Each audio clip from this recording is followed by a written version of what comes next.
Apocalipse de Adão, parte 8. Então os anjos e todas as gerações das forças tratarão este nome como uma ilusão, perguntando-se: de onde veio?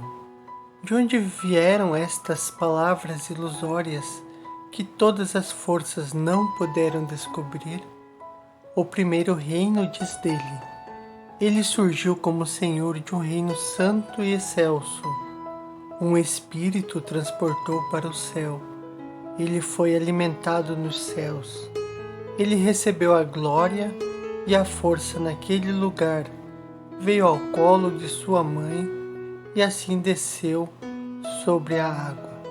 O segundo reino diz dele: ele surgiu de um grande profeta e veio de uma ave e carregou a criança que havia nascido e transportou-a para um elevado monte. Foi alimentado pela ave do céu. Aqui apareceu um anjo e disse-lhe: levanta-te, Deus glorificou-te. Recebeu a glória e força, e assim desceu sobre a água.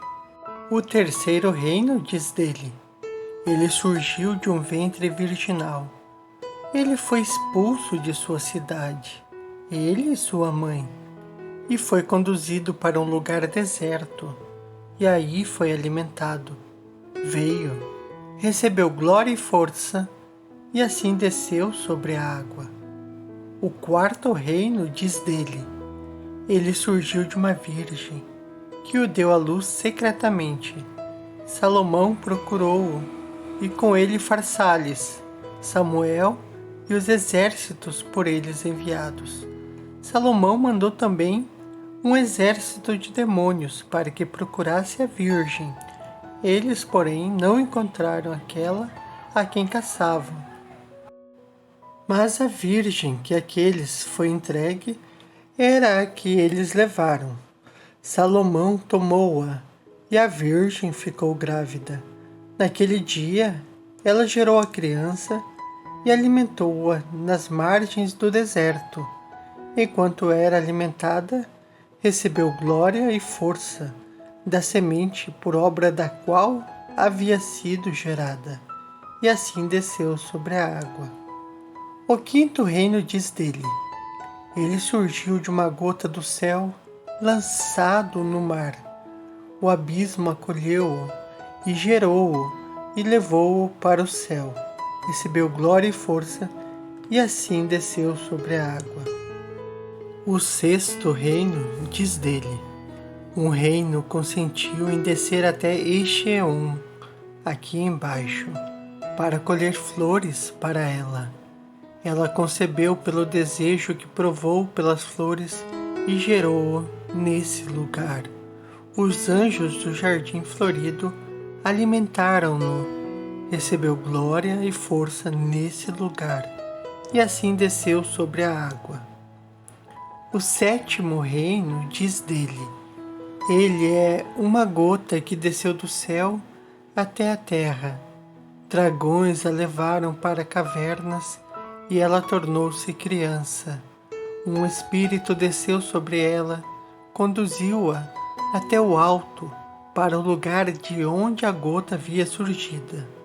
Recebeu glória e força nesse lugar, e assim desceu sobre a água. O oitavo reino diz dele: uma nuvem desceu à terra e envolveu um penhasco. Ele surgiu deste. Alimentaram-no os anjos que se encontravam sobre a nuvem.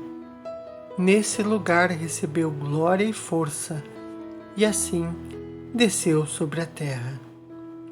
O nono reino diz dele: das 9 musas, uma se desprendeu e desceu sobre outra montanha.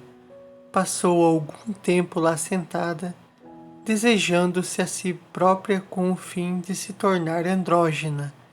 O seu desejo cumpriu-se e engravidou pelo desejo de si mesma. Ele nasceu. Alimentaram-no os anjos, que estavam acima de seus desejos. Naquele lugar recebeu glória e força, e assim desceu sobre a água. O 10º reino diz dele: o seu Deus amou uma nuvem de desejo, gerou-o sobre a sua mão e lançou sobre a nuvem o seu lado um pouco daquela gota.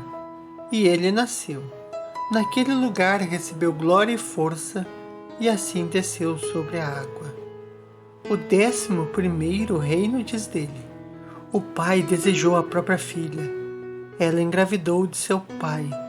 Ela colocou a criança numa caverna, adentrando o deserto. Naquele lugar, o anjo alimentou-a e assim desceu sobre a água. O 12º reino diz dele: ele veio de 2 portadores da luz. Lá ele foi alimentado. Ele recebeu glória e força e assim desceu sobre a água. O 13º reino diz dele: cada parto do arconte deles é uma palavra, e naquele lugar esta palavra recebeu um comando. Ele recebeu glória e força, e assim desceu sobre a água, para que o desejo destas forças fosse satisfeito. E a geração sem rei diz: Deus acolheu-o entre todos os eons, mandou que o conhecimento dos imaculados da verdade estivesse nele. Ele disse: de um ambiente estranho, dos grandes eons, veio o grande portador da luz. Ele deu início à geração dos homens por ele escolhidos, para resplandecerem por ele, para poderem resplandecer sobre todo o Eu.